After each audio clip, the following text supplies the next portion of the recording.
Shri Gurubhyo Namah. A very warm welcome again to this final segment, final session by Dr. Nori Siva Senani ji on Sphotavada, the philosophy of Samskrita Vyakarana Darsana. And over the last one day, over the last 3 sessions, Siva Senani ji has led a very, very strong introduction, a very comprehensive introduction to Sphotavada and to Vyakarana Darsana as a whole, and he has also highlighted philosophical aspects, some aspects of its relationship with the Mimamsa and the Vedanta.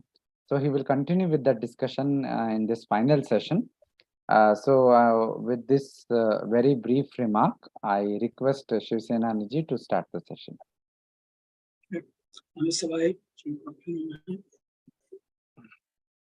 Let me share my screen.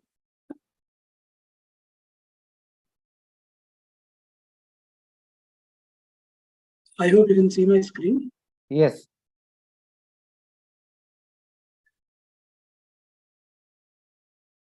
Okay. As Nitinji was saying, we have finished the 3 sessions. I've entered the final last session.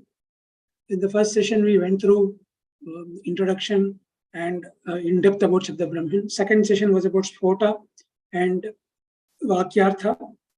The third session was about sadhana of Shabda Yoga or Shabda Purva Yoga, and also how Sphotavada developed or did not develop over the years. In this last session, we'll have 2 parts. The first part will cover Sphotavada and other Darsanas. And finally, in the last part, we'll conclude by recapping the concepts that we've seen and also taking 2 examples. One, a simple Sanghi called Dadhi plus Atra is called Datyatra, how it is not as simple as it seems. And also one example from Satadushani, and see how Vyakarana can help us resolve such things more easily. With this, let us start with part 7, which is about Sphotavada and other Darsanas. We look at Sphotavada's interaction with Mimamsa, Nyaya, Buddhism, Yoga, and Vedanta. In each of these, I'm not really planning to go in depth and kind of cover every Vartika or every Shloka, Karika in either Darshana, because that really takes its own time. And this is not also an academic session where we explain all this. Also, we do not have a common kind of background in all the other Darshanas. So I'll try to give a sense of the kind of criticisms that we've seen here. So we'll cover Mimamsa, Nyaya, Buddhism very briefly. Yoga is actually not so much criticism as agreement. Then Vedanta does criticize Sphotavada. Finally, we'll finish that. Mimamsakas and Spotavadins have a lot of common ground in that both accept an entity over and above what is normally referred to as sound. The difference is about what this entity is. This entity is referred to as Spota by grammarians, that is Spotaha, Shabdaha, as Patanjali says. And whereas this Shabda can mean Varna, and they are sufficient for the Mimamsakas. Then the criticism about Varnas is that once you pronounce A is heard only till the act of pronunciation is over, right? Once the pronunciation is over, I is dead. I is no longer heard.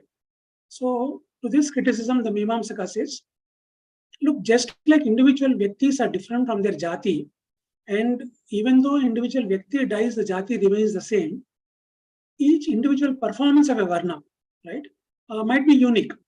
Let's say somebody says Ga. Yes, the individual Ga, the Vyakti Ga is not eternal, but the Gatva Jati, the Jati of Ga, that remains always permanent. That is what Mimamsakas say. When Varnas are eternal or Nitya, they mean the Varna Jati, not the Varna Vyakti. Okay? Therefore, for them, there is no problem that Varnas are Nityas. Right? Individual letters uttered in a certain sequence have a definite denotation, and hence the concept of Spota is unnecessary. Now, Shabda is Nitya, and each letter Anupurva is sufficient to give the meaning. Then why introduce this concept called Sphota? That is their thing. If you ask a different question, okay, we understand you don't need Sphota, but what is your problem if Sphota is there? Kumarila considers this also. In fact, he has an entire part in Shlokavartika called Sphotavada, and he devotes 137 karikas for explanation and condemnation of Sphota. That's the reason why I said we are not going into detail, because we need to go through all these 137 karikas to get the full criticism of one Mimamsaka. There are more Mimamsakas and there are more criticisms, right? But the gist of the criticism is that it is not required because it's a Gaurava, or that is the main criticism. At the end of all this, he says, Varnatiriktaha Pratishidhyamanaha Padeshu Mandam Phalamadadhati Karyani Vakya Avayavasritani Satyani Kartum Kruta Yesha Yatnaha. Says there are entities other than Varnas, right? Which is being refuted, places very little result in words. In order to make the rights which are dependent on subsidiaries of a sentence, this attempt to refute Sphota has been made. Varnatiriktahi Pratishidhyamanaha Padeshu Mandam Phalamadadati. This Sphota is getting very little fruit. Okay. There are certain karyas which are ashrita, that means which are attached to the avyavas of vakya, that is words.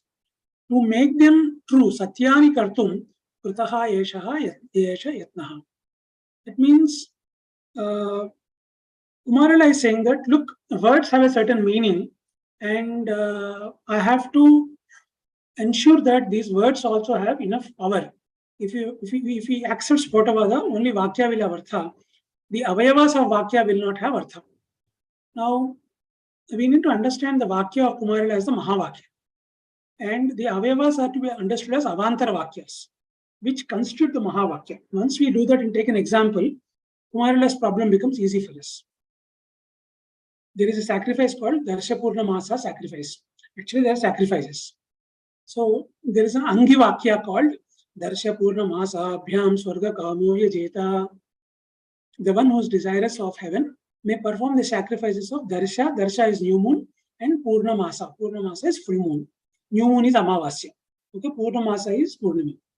So, on both Amavasya and Purnima, one is supposed to perform this Darsha Purna Masa sacrifice. And this is called Angi Vakya because it's the main Vakya. It is all that it is saying is Darsha Purna Masa Abhyam, by these two sacrifices, Swarga Kamo Yajeta. The one desirous of Swarga may perform Yajna. Now, this Angi Vakya has expectancy of procedure.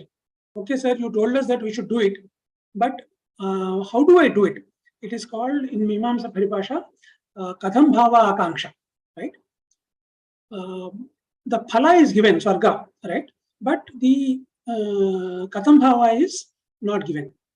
How to do it is described in Avantara Vakyas. There are 5 sacrifices called Prayaja Yagas. They need to be performed first. And these sacrifices are taught by Anga Vakyas, which are called Avantara Vakyas. They are different sentences. These sentences are Samidho Yajati, Panunapatam Yajati, Ido Yajati, and so on and so forth. Right? So he makes a sacrifice with Samik, then Tanunapat, and so on and so forth. There are 5 Prayaja Yagas like this.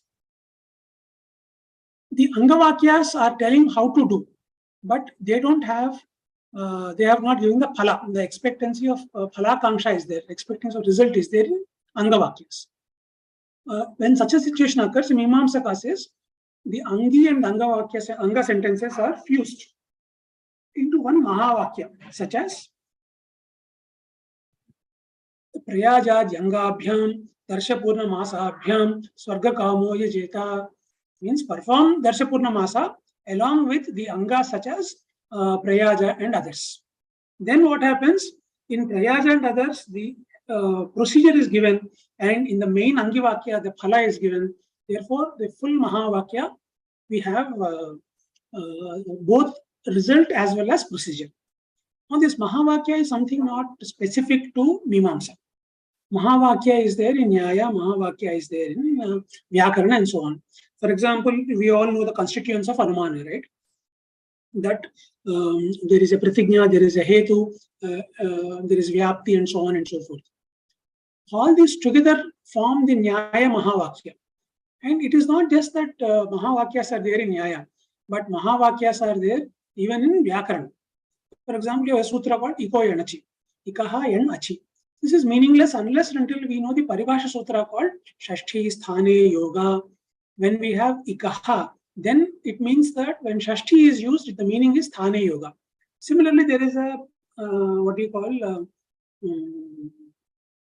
Anuvritti of Samhitayam in this, because this happens only in Samhita. Similarly, there is a what do you call Paribhasha for Saptami and so on and so forth. So only when you put all these into one statement will that statement be complete. So it's not just that Mimamsa has Mahavakyas, right? The problem that Kumarila is facing is, if only the Mahavakya sense is taken, then this sentence can mean that we should do sacrifice, when the Dashapurnamasa sacrifice for getting Swarga. And the procedures of all these things, Samido Yajati, Tanunapatam Yajati, Ido Yajati, they might take lesser importance because they don't have importance because words are not real. Yajamana may not do them. Then the whole point is lost. That is the apparent justification he has given. However, this is not the case, right? Where there is mutual expectancy, Ubhaya Akanksha, one fellow has one of the Akanksha, other fellow is fulfilling that, but that sentence is another Akanksha. There is an Angangi Bhava and a Mahavakya is formed by joining them. This is understood. In such Prayoga Vidhis, whenever this happens, it's called Prayoga Vidhi. Kumarila is saying that if Vakya Sphota were true, the subsidiary elements, the Anga Vakyas will not be true. Therefore, Sphota is being refuted. Otherwise, I will not refute this. But such is not really the case. The reason is, the Akhanda Vakyartha is not opposed to reality of Avantara Vakyas. In fact, Bhartrihari, who is before Kumarila, anticipates this and says that he does not wish the sutras of Panini be inapplicable. Right? They will be inapplicable if a Mahavakya is not formed, if you don't combine Vidhi Sutras and Paribhasha Sutras, right? Therefore, he's written this Karika in the Vakya Kanda, where he's saying that though the sentence meaning is without division, since Vakyantaras, he's calling them Vakyantaras, in Mimamsa they call Avantara Vakyas, meaning is same. Our words are mentally separated due to the difference in the Shakti. Whatever is said in the Paribhasha Nyayas or Avantara Vakyas, it's not contradicted. The key thing is that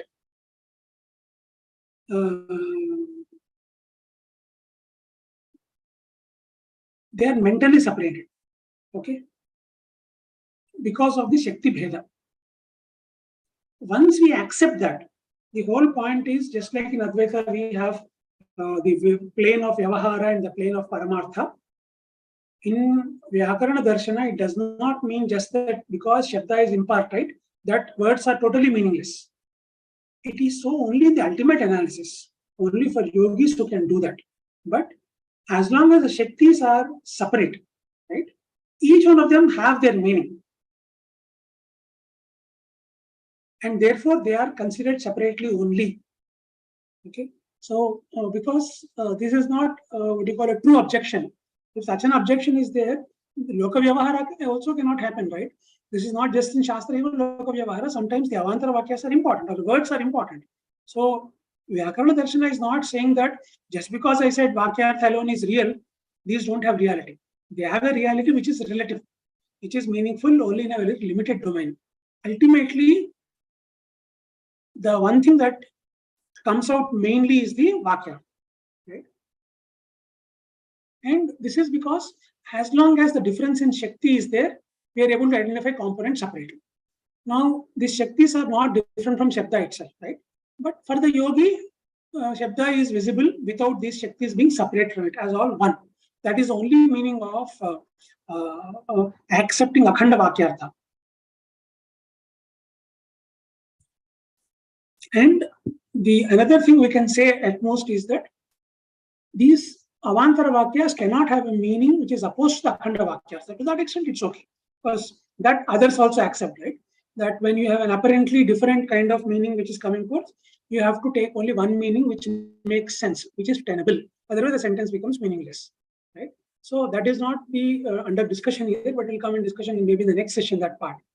So though Mimamsakas offer a reason for rejecting Sphota, that reason itself is not really what we call very firm, because even that has been anticipated by Bhartrihari and it has been refuted.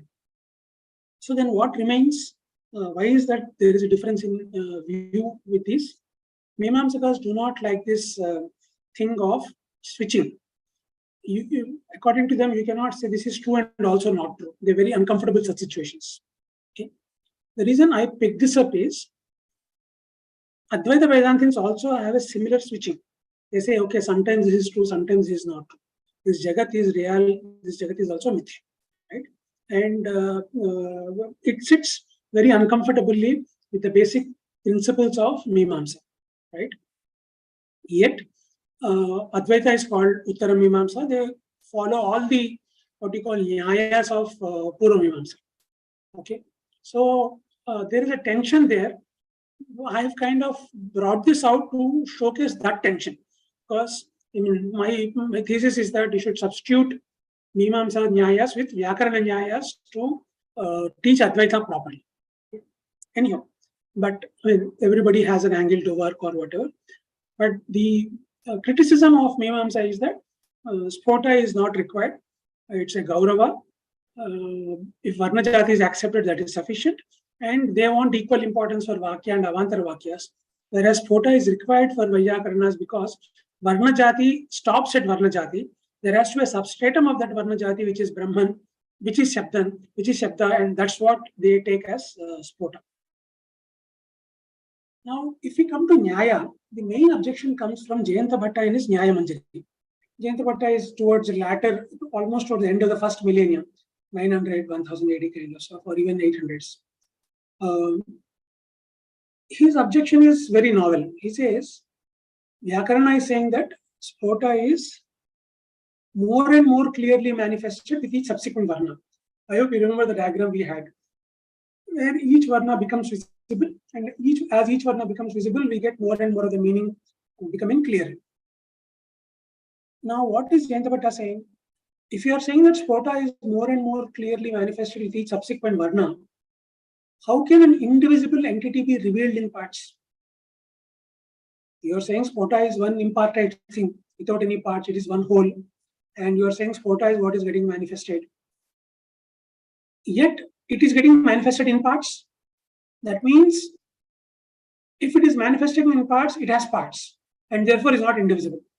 If you hold that it is indivisible, it cannot be manifest in parts, right? So, the answer to this is that you are confusing the properties of the Bimba and the Pratibimba. Okay. What do we mean by that? We have sun reflected in water. If the water is what you call moving, it looks like the sun is moving. We cannot say that, see, our perception is wrong, it says sun is moving. No, the defect lies in the Pratibimba. Nothing is happening with the Bimba, right? Or to take a different example, the light of the sun covers the whole expanse of the world, right? But some part is dark and some part is lit. This is not because sun is being partial. The sunlight is common only. It is just the position of earth is such that some part is dark, some part is lit, right? So, Sphota by itself is indivisible, but when it is revealed in this medium called Vaikhari, right? The Vaikhari sounds remove only a part of the barriers reveal Sphota.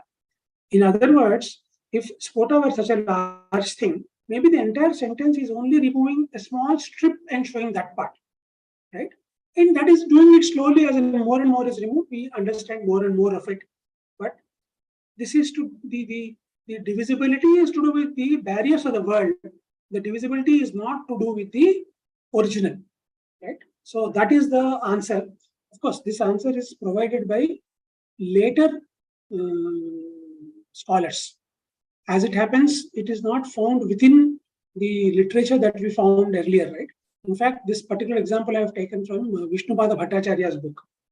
Okay? But he also is not bringing it on his own. If you see, this is a criticism of both the Mimamsa view of Shabda and Brahman itself. Right? So similar criticisms are leveled by Nyaya at Shabda of Mimamsakas and Brahman of Advaitins. And this is the answer that both of them give, that the problem is not with the original, but with the medium in which the original is being seen. The divisibility is of that, not of the original one. This kind of shows us that the essence of criticism sometimes are common across concepts. So here in this particular thing, Mimamsaka calls it Shabda, the Vyakarana calls it Sphota. Both are indivisible and both are getting clear, more and more clearly manifest with the subsequent Varna. So it's a common criticism. And this is a repeating pattern, we see that. Right? That's the reason why the development was slow. In fact, in Buddhism also we see something similar. To understand the Buddhist criticism, we need to take a slightly different approach, which is that there is this Apoha theory in Buddhism. I don't know how many are aware of this Apoha theory, but this Apoha theory is very important to understand this entire problem of Buddhism with both Mimamsa and Vyakarana, also with Nyaya. Buddhists have a theory called Sarvam Kshanikam Kshanikam. They say that if you are looking at a tree, the tree that was there 1 second ago is not the tree that is there now. Why? There are leaves in the tree, it has exposed to sun, it has chlorophyll in that, it has taken the chlorophyll from sun and converted some of that energy into mass, and the tree's mass has changed. Right? We accept this explanation. Yes, tree's mass must have changed in 1 second. Otherwise, tree will not change, right? Or similarly, there are so many other changes. Because of this, we cannot say that the tree that we saw a while back is a tree now. And it is true of everybody, not merely the tree, right? So this is the criticism, this is the problem that Buddhism has. They don't accept jati because nothing can be permanent. In fact, jati says that within a jati, all vyaktis are the same thing. Forget different vyaktis being same in a jati. They don't accept that one vyakti is the same after a while.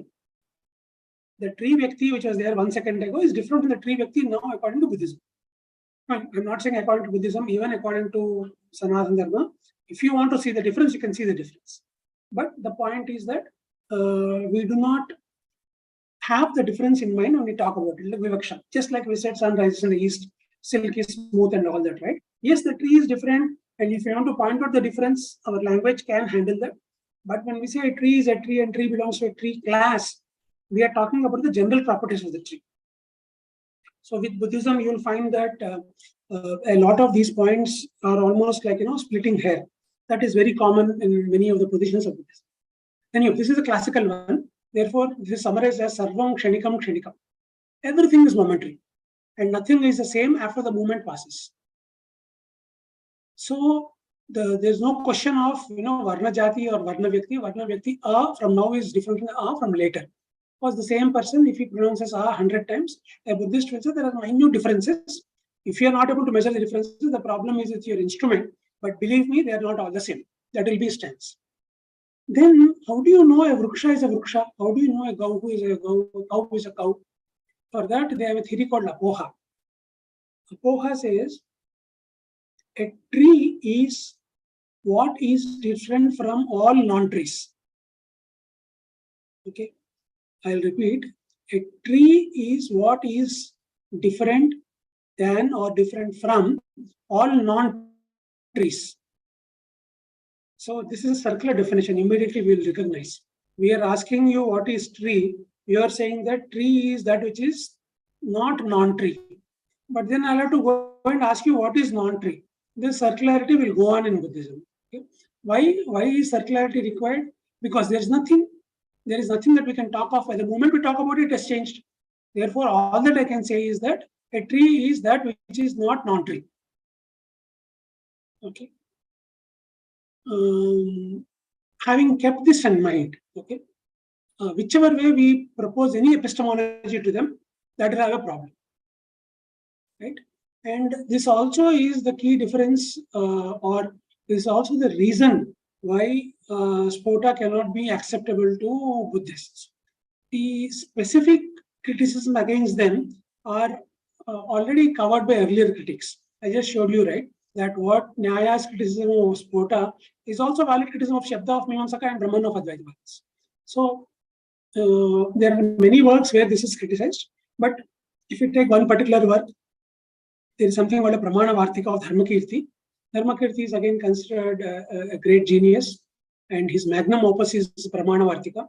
There in the section called Swarthanumana Parichedaha, in about 30 verses from 250 to 285, he has criticized Sphotavada. Okay, the points themselves are not novel; they are similar. Some of the criticisms are general to all Sanatana positions, which is stemming from the basic position that the Sanatanis think that a vastu is there, whereas Buddhists think that a vastu is always changing. Some of them are again raised by other people, but there is no, I mean, there may be other criticisms which are there.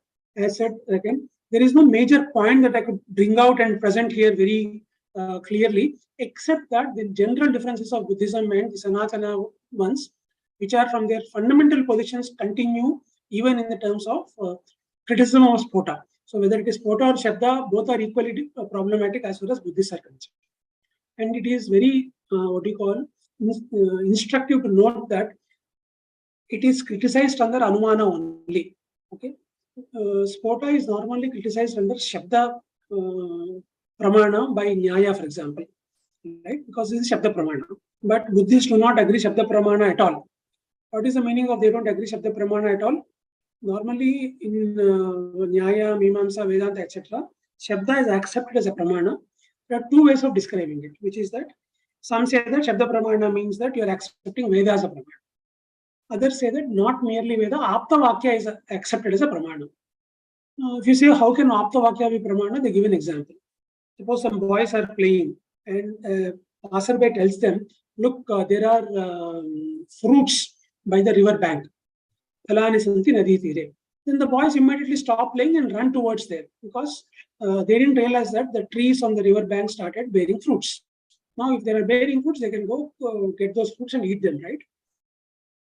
Now, why are they believing this, stranger who's just walking there?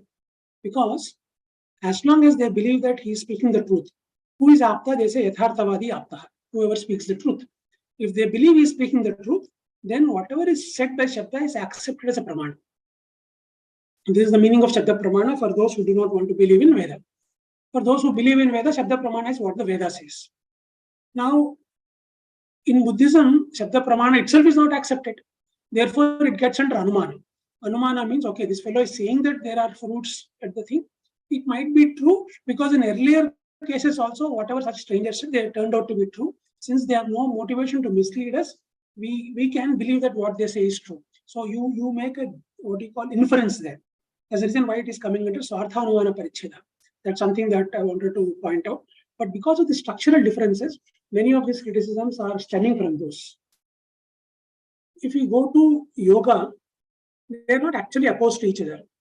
Okay, when I say generally not opposed to each other, there are a lot of places where there's agreement, but there are specifics where they're opposed to each other. In the sense that, for example, yoga accepts that Shabda, Artha, Jnana are all confused, and if you kind of remove them, you get true knowledge.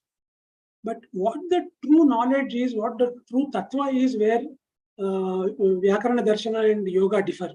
According to yoga, it is a branch of Sankhya. Even if they admit in Ishvara, it is sometimes called Seshvara Sankhya. The jivas are many, okay, and the ultimate entity, Pradhana, is one, and so on and so forth. This is where Sphota will differ, where it does not accept the multiplicity of jivas, right?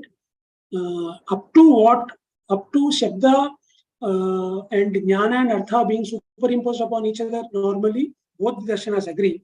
But as to what the nature of Shabda is, Vyakarana Darsana totally differs. It says Sabda is consciousness, it is what permeates all creatures, it is what this world is, which yoga won't accept. But within the mechanics of Sabda, they are in agreement with each other, right?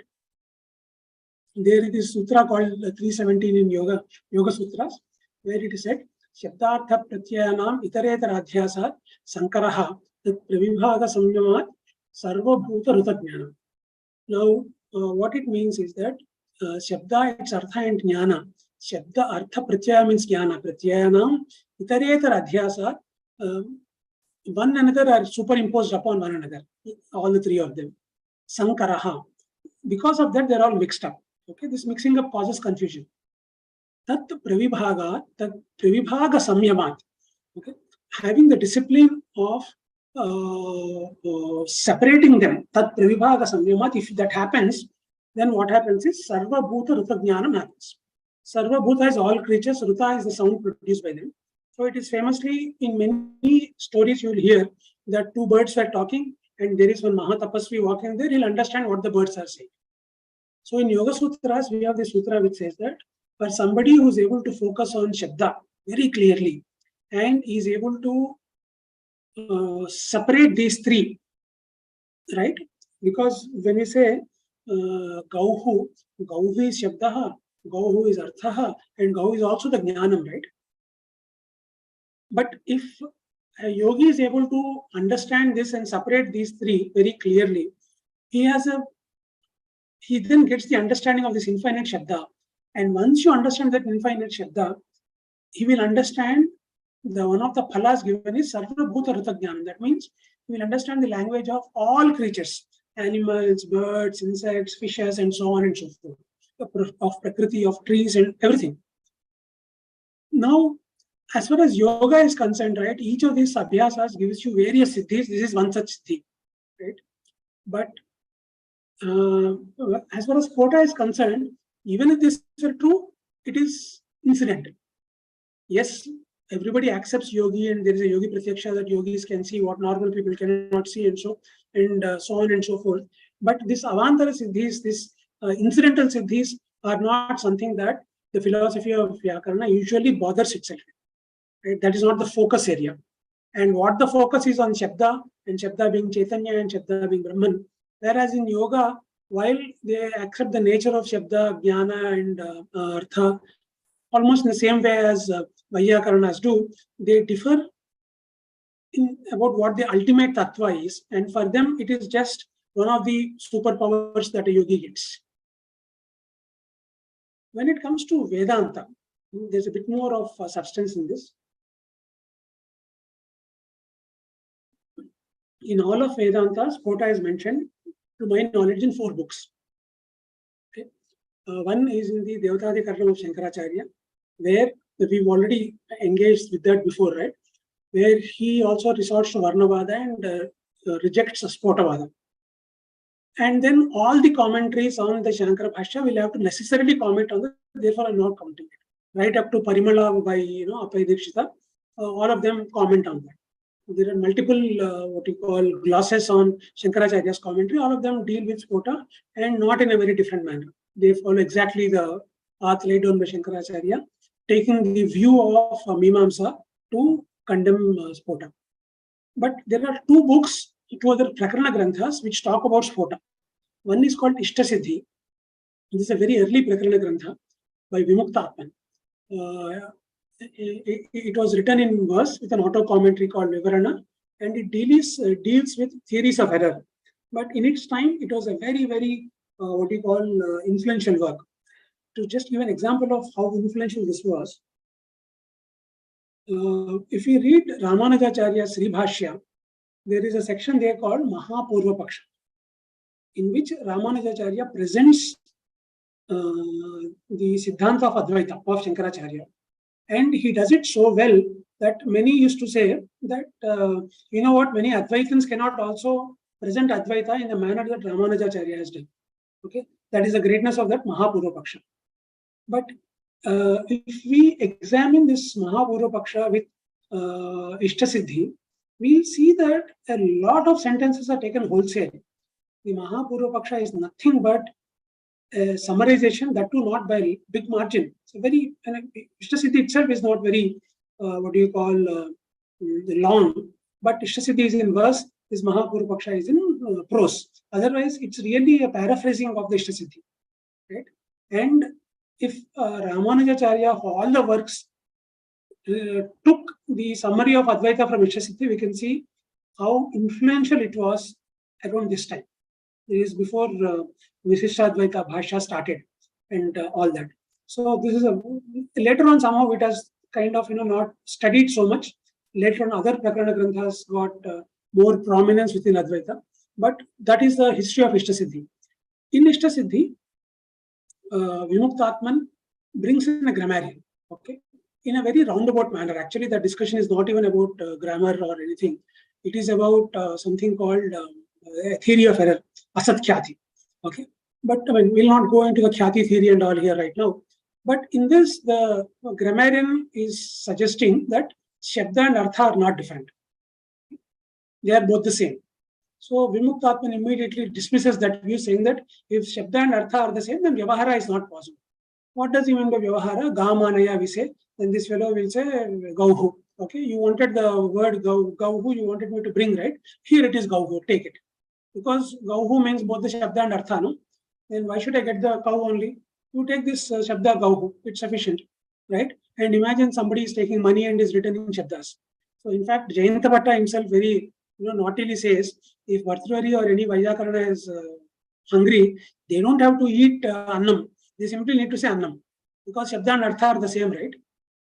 Okay. So mostly Vimuktatman has this, what we call Parihasa by Jayanta Bhatta in mind when he says, he brings a grammarian saying this. So they just make a joke out of it. Okay. Then the grammarian retorts saying that no, this is possible as Shabda is Brahman. Okay.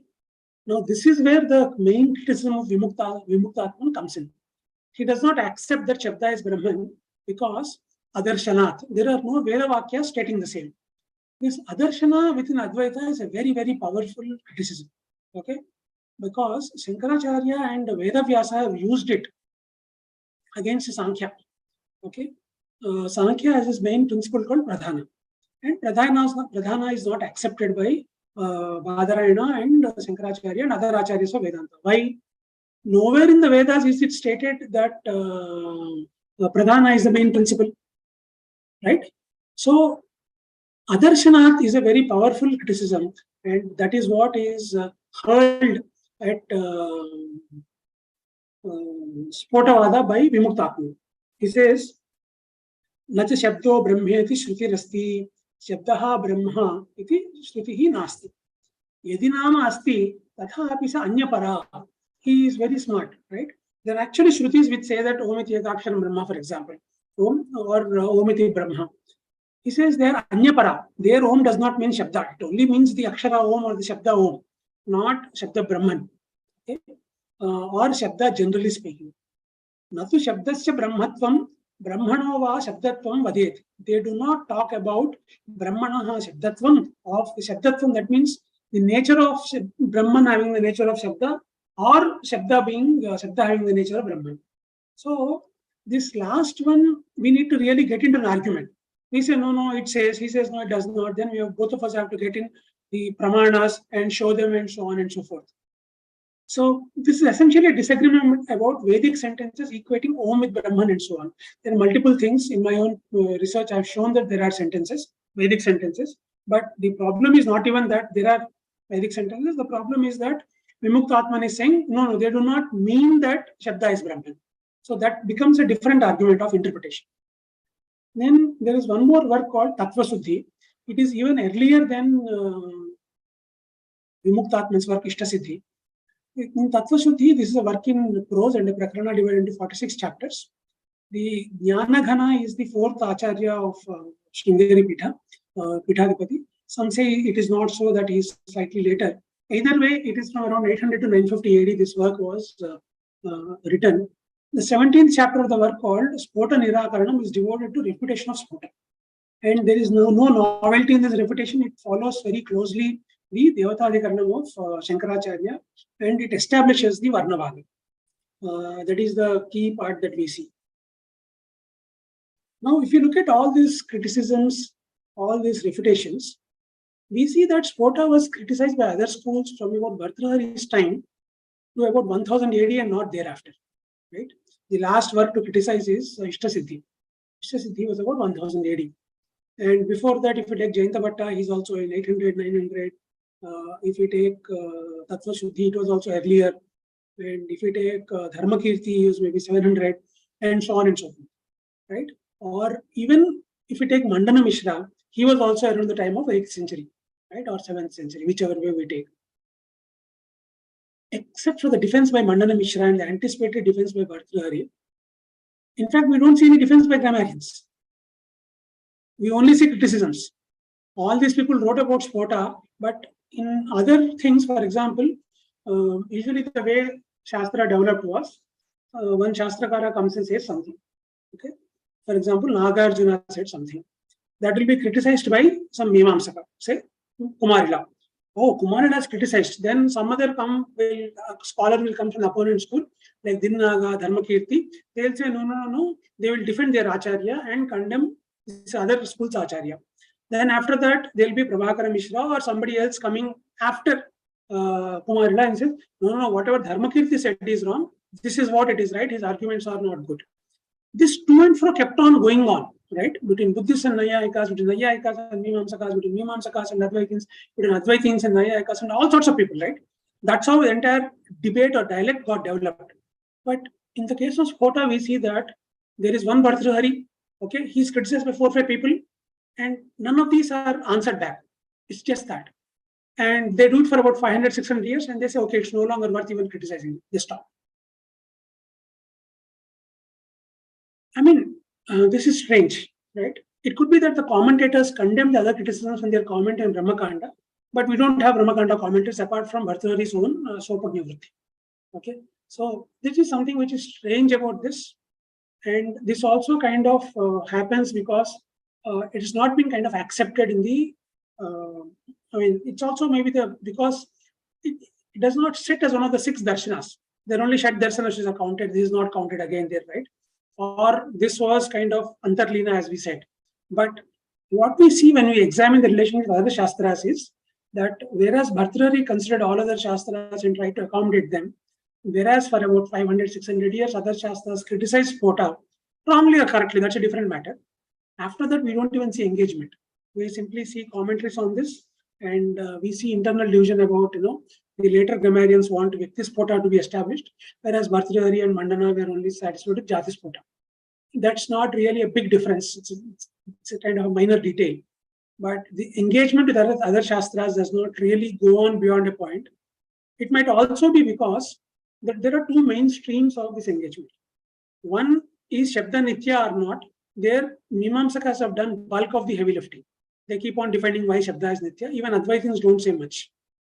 The other strand of criticisms we see is that this Sabdabrahman is like Brahman of Advaita, where you need to have both the Vyavahara plane and the Paramartha plane, right? Therefore, Shabda at the level of Vaikhari has parts, at the level of Madhyama does not have parts, and we need to be smart enough to switch between these two. And if we get confused, then we think the Shastra is wrong. We have to constantly switch, right? So this switching and this defense is maybe already offered by Advaita Vedanta. It could be. That could be another reason. But at least this is not a settled thing. I simply observe this. At this time, I bring it to your notice. Right? And maybe, one can come up with a siddhanta as to why this is so, or a speculation why this is so at a later time, or by and by, or other scholars can also take it up why this is so. But this is one curious aspect of Sphotavada. With this, I stop here. I see that there are absolutely no questions. It means 2 things. Either whatever I said is totally, not understood, gone above the head, or it is so clear that there are no questions, or I've been so, how do I call, unreasonable, and this is such a one-way traffic, then people thought, okay, there's no point in asking questions. Whatever we say, this fellow will say, no, why should we criticize? We should always respect tradition and so on. Whatever be the reason, since there are no questions, we can stop it here, and we can come back at 6 p.m. It is only 5:46 now, but we can take a 14-minute break. We'll come back in 10 minutes, Shivasenani. 14 minutes will be too long. Okay. Yeah. Then 5:56. Yeah. Okay. Thank you.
Okay.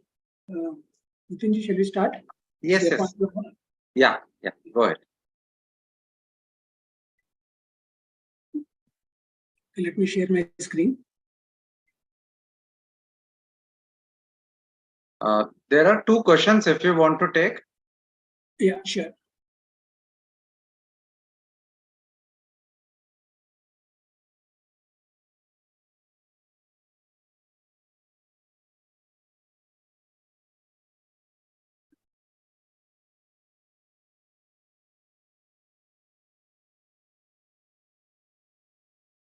Okay. Shreya ji is asking, can we get a little more into Apoha and Sphota? It will be useful. And Lakshma Redikar is asking, why are you even looking at Buddhism? Okay, so each question cancels the other. But maybe I'll start with answering Lakshma Redikar first. We are all interested in Jnanam, right? So, Vade Sanjayate Jnanam, elders say that the more we debate, the clearer our positions get. So, to that extent, whether it is Buddhism or not, we would not want to debate. And yes, we understand that Buddhism doesn't accept Veda Pramana, and therefore all the arguments with Buddhists are kind of confined to the realm of Anumana. And whenever the difference is about, okay, we don't accept Vedas, you accept Vedas, that's the difference is there, argumentation stops. But to that extent, we can still argue, and some of the Buddhist contributions are monumental. So, I mean, we don't accept it because the underlying hypothesis is wrong, but that doesn't mean that the theory itself is very sophisticated. In fact, some of Nagarjuna's Karikas are being debated even today after 2000 years. Nagarjuna came from what we now call Nagarjuna Sagar, the border between AP and Telangana. Right? Monumental intellect. So, engagement per se might not be undesirable. Now, to the question of Shreya ji, the Sphota and Apoha are not directly connected to each other. Okay? Because Apoha is an epistemology. What do you mean by epistemology? It is the view about how knowledge is obtained, right? And it is an epistemology devised specifically for the ontology of Buddhists. Now, what do we mean by ontology? Ontology is a scheme of things as they are. Buddhists do not accept that there is any Bahya Vastu at all. At least most of the Buddhists. There are some parts who are said to accept it to some extent, but generally they don't accept. Now, how do you talk about a Vastu which we cannot admit to be existing? That's where Apoha comes in, right? But within that, there are commonalities in the epistemology. What do you mean by commonalities? See, there are various schemes of epistemology in the old theories. Somebody says that the mind goes to the Vastu, right? That's how it happens. Somebody says, no, the Chakshu brings the Vastu to your mind. And somebody else says that, no, it is the mind which takes that vritti, right? That is what Advaita, Vyakarana and Buddhism accept. So there are commonalities as well, right? But if we look at what do you call the criticism of, for example, Dharmakirti. He says, you say it is impartite, but yet you talk about parts. We've already seen that in Nyaya, and so on and so forth. That's the reason why we are not going more in depth, because each of the strands we would have seen somewhere else. There is nothing specifically which is only pointing about Sphota, right? That's the reason why we didn't take it up. Jayanta has already taken it up. You might argue that Jayanta is repeating the Buddhist what Dharmakirti said. Yes, quite possible, because Dharmakirti is prior to Jayanta Bhatta. Apart from such, what do you call, chronological issues, I really feel that this is not the forum for us to go deeper into that, because this comparative study is almost a branch by itself, and a very rich and satisfying branch, one might add. Okay, thank you for the questions, by the way, because I was feeling that either whatever I was saying was not clear or not understood. At least the questions show that it was understood, and there are some observations around that. Now we'll go to the last section where we conclude whatever we've been talking about. And this will happen faster, then we can have a few more questions as well. Here we'll just go through whatever things we already summarized earlier and establish that Sphotavada is Vedanta. And look at two specific examples for how Vyakarana Darsana in action looks like, right, in some of the cases. Right? And then we end after that. So when it comes to Upasamhara, if I was correct in summarizing the earlier sections, all those 7 sections should become the summary of our entire thing. Therefore, I've just repeated that. Says Vyakarana is a Vedanga and a Darshana. Usage of language implies an underlying philosophy. Sabdabrahman, the same as Atman, is the ultimate entity. World is a vivarta of such Brahman or Shabda. Moksha is nothing but union with Brahma. And these are the key concepts of Sphotavada. And the underlying foundational pillars are Shabda is Nitya, Artha is Nitya, and their Sambandha is Nitya. And only then can Veda be accepted as a Pramana. Shabda is not sound, and Artha is Bauddha or conceptual. Of course, let us not confuse ourselves with the Bauddha Darshana with this Bauddha. In Bauddha Darshana, Bauddha means emanating from Buddha. Here, Bauddha means which is there in Buddhi, right? So that's a key difference. And Buddha is somebody who's enlightened, whereas Buddhi is where something is placed, etymologically speaking. In part 2, we have examined Sabdabrahman in some depth, and the only really what all of that has been captured in the very first Karika of Vakyapadiya by Bhartrihari, which is Anadi Nidanam Brahma Shabda Tattvam Yadaksharam Vivartate Arthabhavena Prakriya Jagato Yataha. Brahman is that ultimate entity without beginning and end, of the nature of Shabda, who is imperishable and who manifests into objects and is the source of this. In part 3, we looked at Sphota in some depth, where we said Sphota is a conceptual sound, the concept behind sound, Madhyama, the one without temporal divisions. In Vaikhari or Dhvani, Madhyama, or we can also use Nada, by the way, Madhyama is transformed into having many parts, but Sphota itself does not have parts. To understand the concept conveyed, the listener has to deduce Madhyama, only then meaning becomes clear. Vaikhari sounds by themselves are not meaningful. This is a key tenet of Sphota. And there have been 8 kinds of Sphota, primarily divided under Jati and Vyakti, and within that in Pada, Vakya, and Varna, Pada, and Vakya. The later theoreticians, up to Nagesha, kind of started talking about Vyakti Sphota, but the earlier ones really don't give much credence to Vyakti Sphota. They really stick to Jati Sphota. And of course, in all this, Vakyartha Sphota is the only real one, the Vakya Sphota or the Vakyartha. In the 4th part, we went through the Padashastra, right? That is Vyakarana. And though it is called Padashastra, we saw that Padas and Varnas are not real. And Pratyayas, etc., Upayas to teach the reality. And that Vakyartha is the only real one. In fact, not merely Pratyayas, even Veda itself is an Upaya to reach Brahman. All this does not mean that they are completely useless or they're simply not there, right? This is an important distinction. In the ultimate analysis, we cannot say that this Varna is totally true, this Pada is totally true, or Veda is totally true. Once one has reached the higher plane, only then can you let go of this. Till you reach that plane, till your building is ready, your scaffolding is needed. All of us are in the stage where we need the scaffolding. At this stage, we cannot take away the Avantara Vakyas or the elements of within a Vakya, right? Or we cannot let go of Veda and say, okay, I've heard this new theory that Veda is useless, therefore from today I'll not follow. No. Till you reach the higher plane, Veda is only support. In fact, without Veda, that building will never get completed, we'll never go there.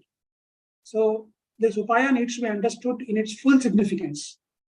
After the need is over, we should not cling on to it. But till the goal is achieved, this is the only thing we have. We have to not merely cling, but we have to cling on to it as if our life depends on it. Right? So that needs to be understood when we say varnas and padas are not real. This is exactly the same thing we have in Advaita when we say that Jagan Mithya, right?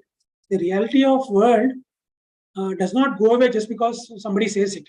One has to actually feel it. Till that time, it is absolutely real. Only when one can go to the next plane that this reality is subsumed in the higher plane of reality.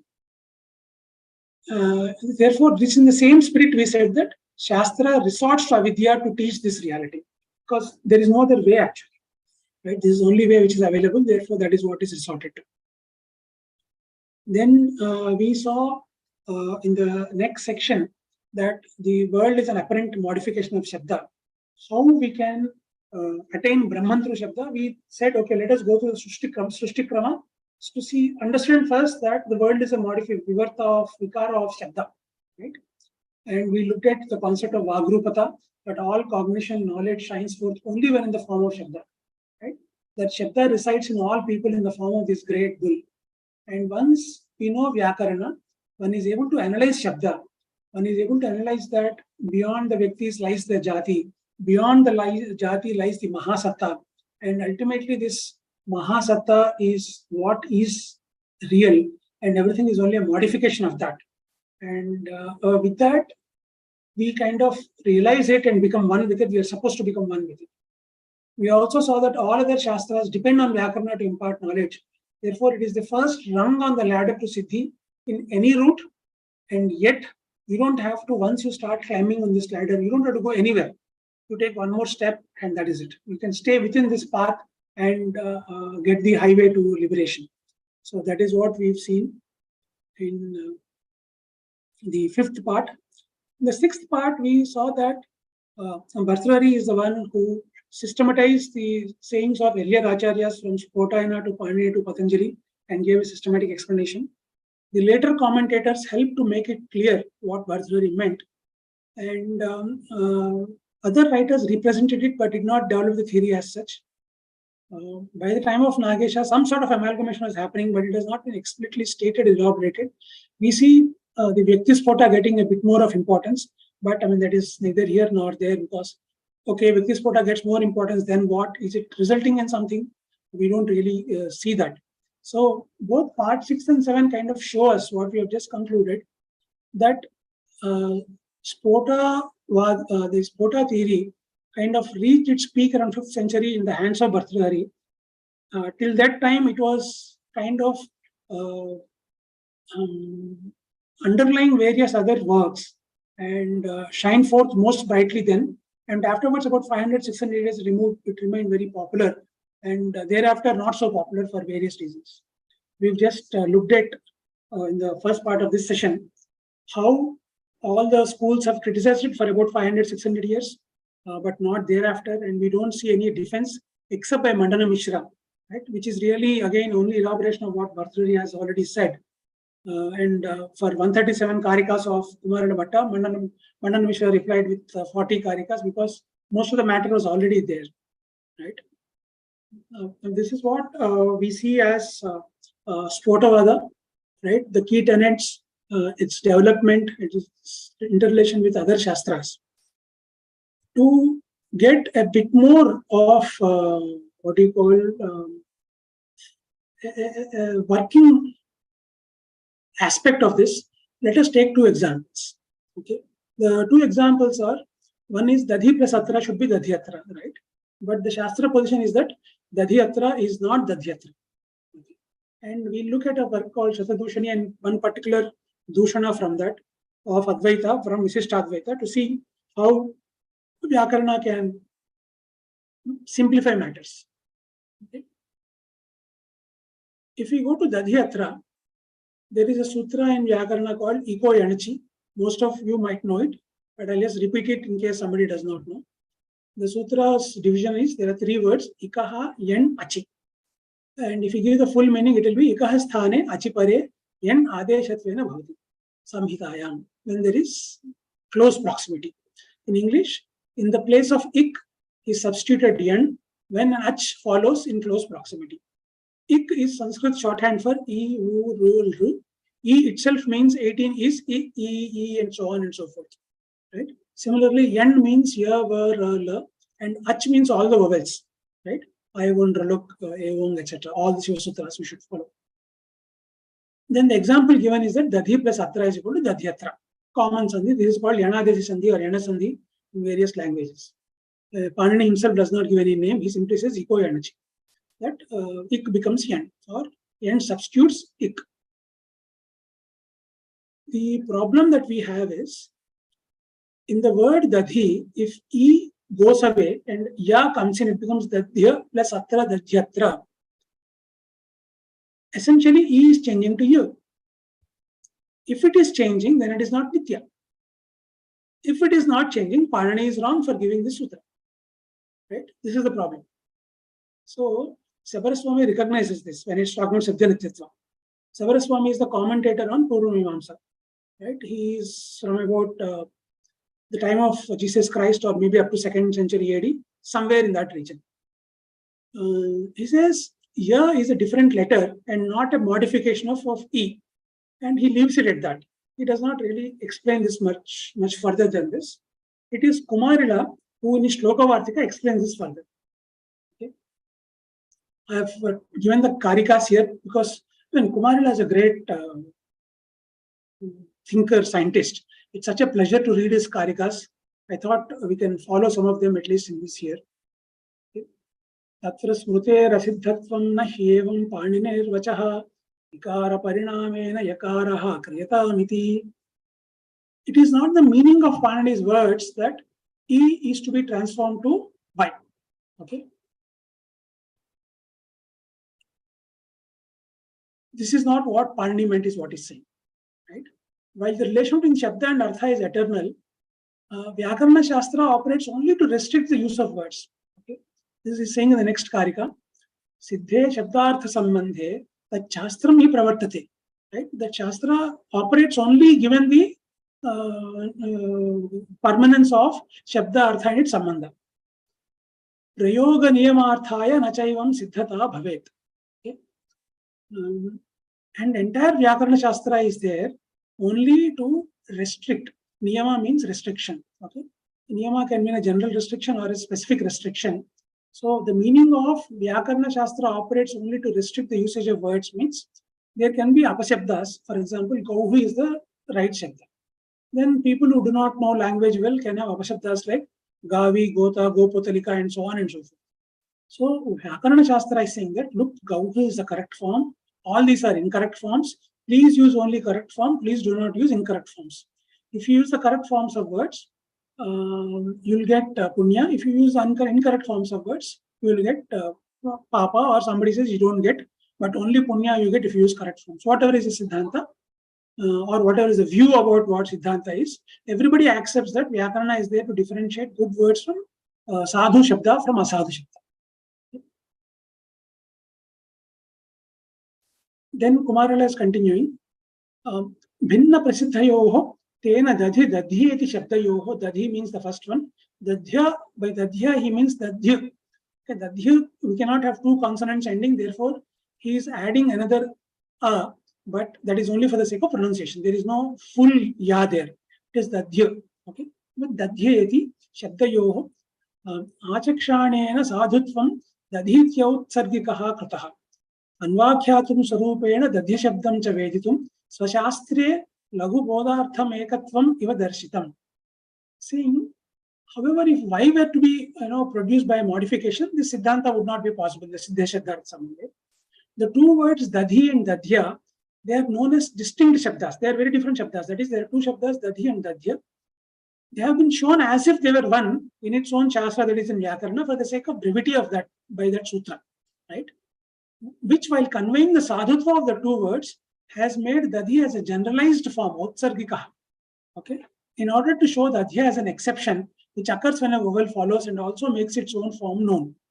Now, this is a clever play on what Vyakarana Shastra is doing. First, he said that Vyakarana Shastra is all about ordaining exceptions, right? That whereas all Shabdas are already there, so Why do you need a Shastra to teach Shabda which is already there? Therefore, what are you teaching? You're only teaching the restriction that Sadhu Shabda should be used. And you are teaching what the Sadhu Shabdas are. Similarly, here also, we are teaching that Niyama only, right? In the Niyama part, the general form of is Dadhi, but Dadhi is not the Sadhu Shabda when a vowel follows. Dadhya is the Sadhu Shabda. That is the meaning of this sutra, Iko Yanachi. This is Kumarila's interpretation of Panini Sutra, following the general purport of Shastra to be a, here is saying, right, Prayoga Niyamarthaya, right? The Shastra itself is formulated for the sake of Prayoga Niyama, and Iko Energy is also nothing but another Prayoga Niyama, which is saying that for the general case of Dadhi, you cannot take it as a Sadhu Shabda, you should take Dadhi as a Sadhu Shabda when a vowel follows. Okay. So he is elaborating the same thing in a few more karikas. Tatra achiparataha siddham dadhya shabdam nivartayan dadhi iti shastrataha praptaha soyam tena eva varyate. Okay. When achi is there, tatra achiparataha siddham dadhya shabdam. Okay. When achi is there, dadhya is the right shabda. But from Shastra only, Dadhi is already prapta. The form word Dadhi is formed from a particular dhatu with addition of a particular pratyaya and all that. So Dadhi is actually the right Shabda, right? But whatever has been Shastrataha praptaha Dadhi, that same thing, Saha ayam tenaiva shastrena varyate. Okay? That same thing is now stopped by this Iko Energy. Therefore, Iko Energy is a Niyama Sutra, according to Kumarila, right? Ik prayoga prasangetu yan sadhuriti gamyate. Therefore, the meaning of the sutra is that yan is the correct form in the context of using ik. Right? Paramarthastu naiva asmin. I don't know what, this does not sound right. Asminne vikaro abhut. Again, this is wrong. It should be abhut, not bhut. Abhut kadachana. Vikaro abhut. Asmin na vikaraha abhut kadachana. There is no vikara happening ever. There is no modification of any varnas here. So Kumarila is trying to say that Dadhi and Dadhya are separate words. Both are sadhu. Both are sadhu in particular context. Generally, Dadhi is sadhu, but in the specific context of ik being followed by ach, Dadhya is the sadhu word and not Dadhi. Right? Now, this is a Siddhanta view according to Vyakarana as well. Right? Vyakarana is also saying Dadhi is different, Dadhya is different. The difference is this. The Purva Mimamsa rules hold that these operational rules ordain a restriction. According to Vyakarana, this is a Vidhi Sutra. It is not a Niyama Sutra. Right?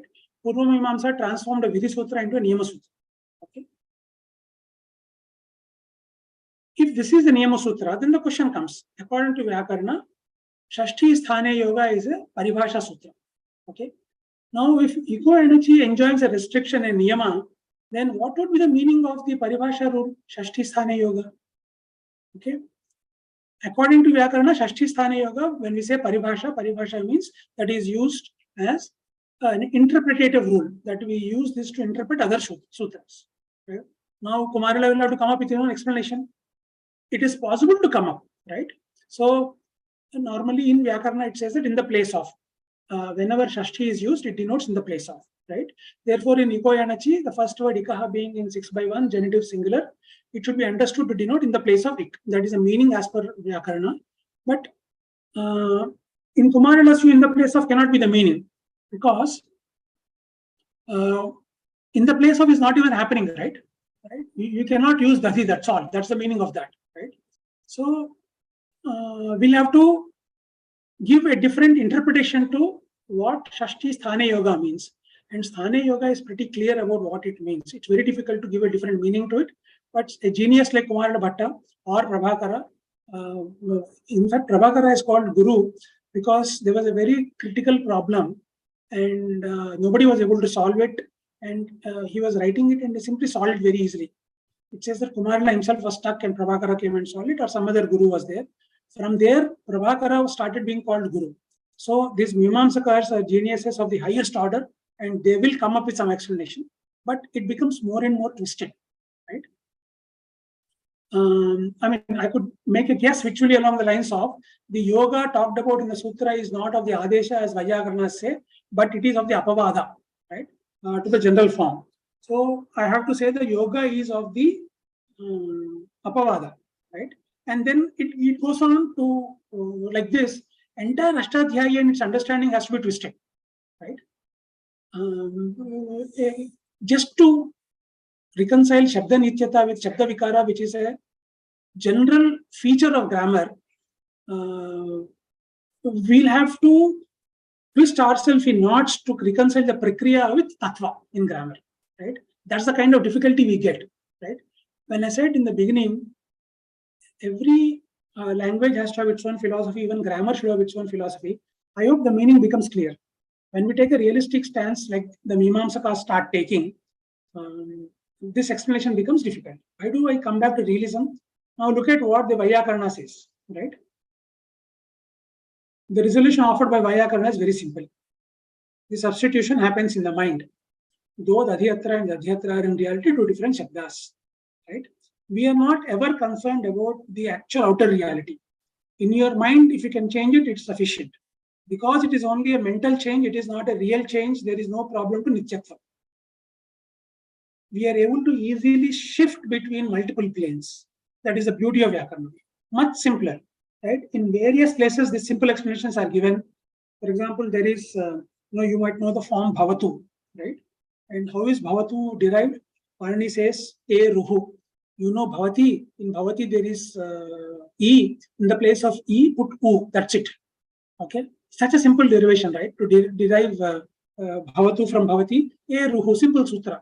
If I give this sutra, if we give this sutra to Kumarila, E Ruhu, we will start getting into this Autsargikaha and Niyamaha and all that. All sorts of things will happen. Whereas, if we accept conceptual reality, that Shabdas mean conceptual entities, it becomes very simple that in our mind we do whatever we want. In reality, there is no change. Right? And this interpretation says that we don't need to have change any other interpretation sutra. Vyakarana works smoothly, very simply. Right? All this why Mimamsa cannot say that your conceptual mental change is equal to real change. Why Artha has to be real? That becomes a problem. Whereas for Vyakarana, Artha is primarily Bodhartha, right? And sentence is the only entity which is seen, which is the only reality. We always deal with the unreal things, and we are happy to deal with this Bodharthas. There's no problem for us. That's the reason why conceptual, substitution is very easy, right? And this also reconciles the tattva of Vyakarana with the prakriya of Vyakarana very easily. And that's the reason why we say that when Panini gave his Shastra, there is an underlying tattva in that and an underlying philosophy which makes it completely consistent. I don't know to what extent this has become clear, because it requires, we have to switch between multiple things here, but still such is the nature of what we are discussing. There is a work, another example I want to give where Vyakarana's framework makes it very simple is criticism of Advaita. What Advaita faced in the last 1,000 years is increasing criticism. Earlier, Advaita was like the only systematic explanation of Vedanta. But from Ramanujacharya's time, in fact, Bhaskaracharya's time, even before Ramanujacharya, who had the view of Bheda view, Bheda plus Abheda, and Chintya, etc. A number of commentaries started coming on Vedanta Sutras. So some people count 21, some people count 15. There are again sub-glosses. Within that, there are differences. And people like Appaya Dikshita have written sub-commentaries or glosses on multiple commentaries. So Appaya Dikshita is a great person. He wrote a commentary which looks like Visishtadvaita, but it is on Shrikantacharya's Bhashya, which if you substitute Shiva for Narayana of Ramanujacharya, almost it's the same. On that, he has written a commentary which is much celebrated. He also wrote a gloss on Bhamati, okay, which again is one of the pinnacles of the glosses in the Advaita school. So the same author is able to deal with both Visishtadvaita and Advaita equally well and equally respected in both places. So there are such geniuses. So the counting becomes kind of difficult, but suffice to say that in the last 1,000 years, the interpretations of Vedanta have multiplied, and every one of them, without fail, criticizes Advaita. And many criticisms tend to be around the language. Okay, we are taking one example from a book called Shatadushani. Within the Visishtadvaita tradition, there is a very great Acharya called Vedanta Desikan. He is again, amazing scholar, very imposing intellect, and whether his stotras or whether his works, they're such a pleasure to read. Okay? And he wrote a small work called Shatadushani, pointing out 100 flaws in Advaita, Shatadushanas of Advaita. Right? Here we look at point number 45. Avachyamiti vachyam chet brahma vachyatvam ruchati. Avachyamityavachyam chet brahma vachyatvam ruchati. Okay, this sounds like it's a play of words. It is not. Okay, let me explain. If Brahman is denoted by the word avachyam, okay, avachyam iti vachyam chet. Okay, if we say avachyam, then it obtains denotability, right? Brahma vachyatvam ruchati. If Brahman is not denoted by the word avachyam, okay, then the word avachyam does not apply to Brahman, so it obtains denotability. So if it is not avachyam, it has to be vachyam. That means it becomes denotable, right? But if it is, if you say that it is avachyam, just because you said it is avachyam, it is now being denoted by a particular word. So please be clear about what is Brahman, whether it is vachyam or avachyam. There is a great scholar in Advaita called S.S. Suryanarayan Shastri. He is a towering intellect of the 20th century. He translated into English many difficult Advaita works. And he wrote a small essay on this, where he says, the Advaitin might reply that Brahman is both Vachya and Avachya, with a difference of sense. It is word identifiable, but not word describable. Okay. So when we say Vachya, it is word identifiable. Okay. And word identifiable is Ishvara actually. Avachya cannot be described completely by a word. In so far there is an appearance of the latter, it is secondary. Okay? So if we describe Brahman as Avachya beyond words, because it's a secondary kind of meaning. Okay? And the difference becomes more and more difficult here. We need to see the whole paper to kind of get a full sense of it. But if we now look at it from a Vyakarana point of view, right?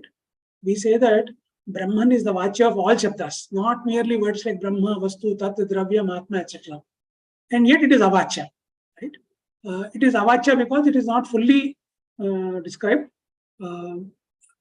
But for every Shabda, it denotes Brahman, because we just told you about our Sphota theory, about there being an infinite thing, and at any given time only a part of it being coming out. Brahman is Avachya because not all of it, there is nobody incapable of throwing light on all of this Shabda. Therefore, it is completely, in terms of complete description, it is Avachya. And we have no problem in assigning words and meanings or them changing, etc. Right? Whereas for a Mimamsaka, the moment you say Avachya and you denote something by Avachya, there is a Shabda, Artha, Sambandha. This now becomes permanent. It cannot change. It has to be real in the world. It is not mental, and so on and so forth. Right? That's the reason why a scholar like Suryanarayan Shastri is resorting to this kind of wordplay. Whereas we don't need wordplay. We can explain our point of view and say both are valid. In fact, in a lot of places, Advaita says that. Every time there's a criticism of Advaita, if you go to any of these things, they say, oh, that is the case in Vyavahara, that is the case in Paramartha. And just like Bauddhas don't accept Veda, the opponents don't accept this Vyavahara and Paramartha. But if we replace Vyavahara and Paramartha being with Shabda as Pota as Madhyama and Vaikhari as something taking a part of it, a lot of these discussions become easier at least to conduct, right? So when one has a framework of a realistic school like Mimamsa and uses the Nyayas, one gets tied in knots to refute criticisms which are wordplays. They are not merely word plays also. If you are an Advaiti, we take what Vedanta Desikan says in all sincerity, right? That, look, he's really saying that these Advaitins, they are out of their mind. They use a word to describe something as not being describable by a word. What kind of nonsense is that? Then we'll come back and say, but sir, there is a Shruti called Eto Vacho Nivartante Aprapya Manasasaha. Then they say, then you should not say Avacham, right? You should clearly say that Aprapyaha Vacha, right? Completely, and so on and so forth. I mean, in each one of them, like in a game of chess, another 3-4 moves are possible. But Dik Darsana, it is called in Shastra, we can see how they become more and more difficult to even conduct if the framework itself is not right. Whereas with the kind of framework that Vyakarana provides us, these discussions become much smoother, much easier, and much simpler. Okay. With that, I stop. And I've taken again the same karika as the upasamhara of all the sessions, because nothing captures the essence beyond this one karika. Right. With this, let me take 2 more questions have appeared. Devi Prasad Sharmagar is saying, it is understood that it takes many years of dedicated efforts to study the Shadangas. At the other end, Adi Shankara questioned, Nahi Nahi Rakshati Dukran Karane. Hence, please advise how normal's point of view to understand these things and pursue study of Advaita for self-realization. A very valid question, sir. My uncle is a Srivijja Upasaka, and he says that an Upasaka is at a higher plane than a Pandita. And I cannot agree more with that. Right? Getting Pandityam and trying to attain this is the hard way. The easier way is we can get the essence of all this from Prakarana Granthas or from Gurus. Right? If you have one Guru, the Guru can tell whatever is required to be told to us in very simple language without going through all these difficulties. The bigger difficulty is not in learning Shadangas, not in learning Darsanas, but in implementing what we learned. And that is really the meaning of Nahi Nahi Rakshati Dukram Karane, because if we have Chitta Suddhi, then all this becomes easier to understand. How do we get Chitta Suddhi? Right? How do we stop the Chitta Vrittis? One easy way is Ishvara Pranidhana. Yoga says Ishvara Pranidhana, we call it simply Bhakti. Or if we have Ishvara's Anugraha, right? What we cannot achieve by good karmas alone, that Anugraha can give us. And once Chitta Shuddhi is there, somebody tells us with the same consciousness in everybody, immediately all the later actions follow. Oh, okay, sir, you are saying it is Shabda in everybody. Therefore, everybody has only one consciousness, one Chaitanya called Shabda. Therefore, all of us are same. Therefore, my father, my mother, my brother, they are not different. Oh, then why am I staying in house? Let me just walk out. Long years back, there was an 11-year-old boy who did that, right? His name is Ramana Maharshi. He didn't study any Shastra, right? Even later when he spoke, it was only in simple Tamil sentences he used to speak, not any convoluted things. But the entire world prostrated to his feet because he attained Chitta Shuddhi. When that Chitta is ready to accept it, okay, it is like there's a well-prepared soil and bija falls, immediately you will have a, a tree coming out. If all these akaris are not there, if this soil is not ready, we have to do a lot to get that out, right? Anybody who is indulged in agriculture know how difficult it is to ensure that, especially when you change crops to get a new thing to sprout.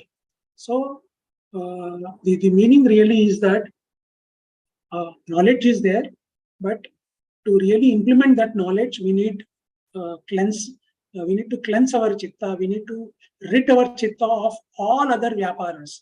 We are cursed with these indriyas and their attachment to all the vishayas. And getting out of that is the bigger challenge. And that's where bhakti can be very, very useful for us. In achieving that cleanliness of chitta or the suitability of chitta to absorb knowledge and ensure that the knowledge is translated into action. I hope that answers. Krishna Chaitanya Gar is asking, I remember an Acharya teaching Gita mentioning that the word yoga in the ending of the names of Adhyayas is Gita equal to Upaya.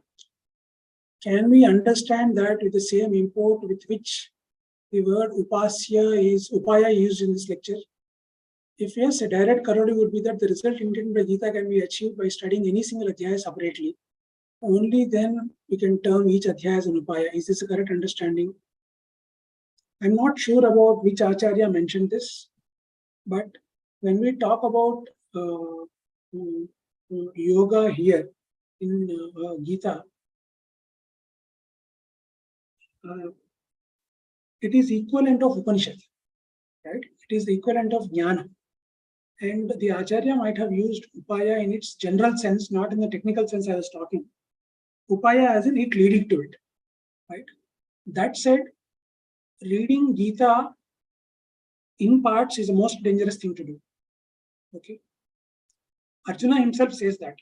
He tells Krishna in one state, Krishna, you are saying do karma, and you are saying don't do karma. I'm getting confused. Please tell me what is better, doing karma or taking sannyasa. Okay. So if we read only one part, any which part, then we will have a difficulty because Gita is the way Gita is structured.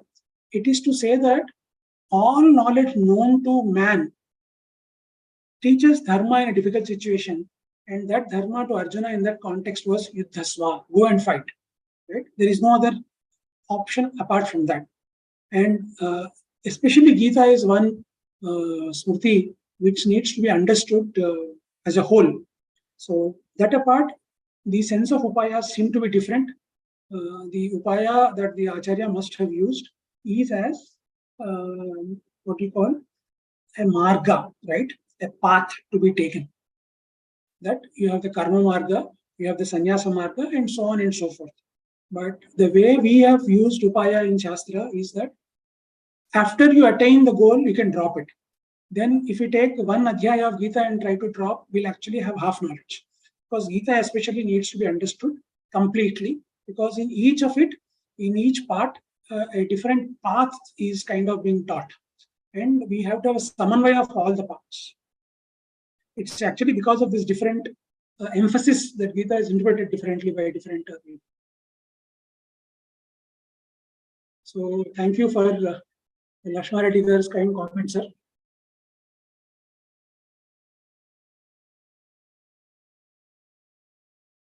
Again, Krishna Chaitanya is asking, again, this is to the question of Vedanta Desikan, saying that when you say aprapyaha vachyam, it can be counted as vachyam, right?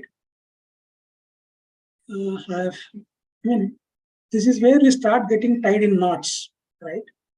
And generally speaking, that is not a very good way of getting into these discussions, and it is avoidable. Usually when the other person is a Buddhist, it is not avoidable because from the beginning, it is almost like that in the case of Buddhists because their fundamentals are like that. But within Vedanta, when it comes to this kind of hair splitting, usually it is not attempted further. But yes, I mean, we can go on about, there is this famous example given, it's called a paradox, verbal paradox. Okay. Whatever I say is false, right? Satyam brevimi. What is the meaning of this sentence? If we say that, if we take the sentence at its face value, that whatever I say is false, okay? Even this sentence should be false. When even this sentence is false, okay, then whatever I say must be satyam. However, if whatever I say is satyam, then I'm speaking incorrectly there because I try to imply that I speak untruth. Then no meaning can be possible, right? And sometimes in Nyaya it is called Vitandavada also, right? That whatever you say, I say something else. Now, why did I say with Buddhists it's not avoidable? Because in every other Shastra there is a thesis. They have a Siddhanta. Okay, we say that Ishvara is the final entity, Pradhana is the final entity. Okay? Or we say there is no God. But when you talk to a Buddhist or even any of the modern woke people or post-structuralist people or followers of Foucault or Derrida, modern philosophers, they have no thesis. If you have a thesis, I will criticize it, but I will never tell you what my thesis is. and I will keep on taking wrong interpretations of sentences out of context and keep criticizing your thesis. And when you stop replying to me because I've become nonsensical, within my fold, I'll say that, okay, I have conducted this 700-year discussion over 1,50,000 karikas, and finally there is no reply from the other school. Therefore, our nonsense is what is correct. All that we have done is show that the other person is wrong. If you have to show to your own self that the other person is wrong using sentences out of context, it is possible, and that is what all these anti-establishment types do, right? But the establishment types who are responsible, they kind of stop this discussion in going into these knots. So for the example I gave, asatyam brevimi, is that the correct meaning of that sentence is, normally I speak asatyam except for this sentence. Why do we need to take except for this sentence? If I don't do that exception, then I come into state where there no proper meaning becomes possible. Okay, that's how meaning is interpreted. That's how meaning is taken. And there are many such devices or tools of interpretation to ensure that we conduct discussion in a purposeful manner and it moves forward instead of what we would call a stalemate in the game of chess. We keep repeating the same moves, then where will we end? Why even do that except waste of time, right? So that's what happens. But there are two exceptions to it. When we talk with people who don't have a thesis, then this becomes inevitable. Otherwise, we don't do that repetition of moves. If we move the moves 3 times, that means the game is a draw, right? Nobody won and we stop it. At least this is what I understood from reading these things, and why in certain discussions that is unavoidable. Subhashji, thank you very much. Where do we read more of your work related to Vyakarana and specific in Sanskrit in general? I generally have not published a whole lot. I've either taught something, lectured something, or written something only when somebody asks for various reasons. So all that I have done, the whatever little is there in academia.edu. And if you search by my name, Sivasenani Academia, you should find all of those in my profile or wherever. It's not a whole lot, because only when commissioned am I doing anything. When somebody doesn't commission me, I stay quiet. Sivasenani ji, have you published your PhD thesis? No, sir. Okay. Because I see that mostly people sleep once they read through 2 or 3 pages. I said there's no point, therefore I didn't publish it as such. I think I should commission that to you to publish. Sorry, I think I seem to have given you the switch. That what switch you press to put me into action. Yeah. Okay. So are there any more questions? There is this question, from which scripture is the shloka Anadi Nidhanam Brahma is drawn? It is not from any other scripture, sir. It is a karika written by Bhartrihari. So Vyakarana is called as Smriti. In scripture we have Shruti and Smriti, but the word Smriti is generally restricted to what Panini wrote. Otherwise, this is a work by Bhartrihari. Why we maintain this distinction is that Shruti is considered Apaurushaya. Smriti is considered works of great people. So for a person like me, even Vakyapadiyam will be a Smriti, but generally in Shastra, Vyakarana Smriti is restricted to Panini. This Karika itself is written by Bhartrihari himself. Thank you very much, Sivasenani ji. It was a very powerful and I again repeat, very comprehensive introduction to Vyakarana Darsana. I think most of us, when we listen to Vyakarana, the only thing that comes to our mind is grammar, especially, Ramaha, Ramo, Ramaha, that vibhakti tables. So that is what we connect to, that is what I have been taught, and that is a very important aspect, of course. But it is not realized that there is a whole philosophy, there is a whole darshana behind it. So the Sphotavada and Darshana as a whole, it was a very comprehensive introduction. Thank you very much. And I hope that you do more of this, perhaps a course, or some viewers have also expressed their desire to see a course from you on this Vyakarana Darshana. Perhaps our Indica course platform would love to host such a course. So you should definitely consider this. So thank you very much, Sivasenani, for taking time for this talks. Thank you very much. Thank you. Thanks to all the shrotas also who have not gone below double digits. Normally, when I start teaching a course, it starts with 20s and it goes down to fingers in one hand, even less, maybe sometimes. So this stayed constant for 8 things.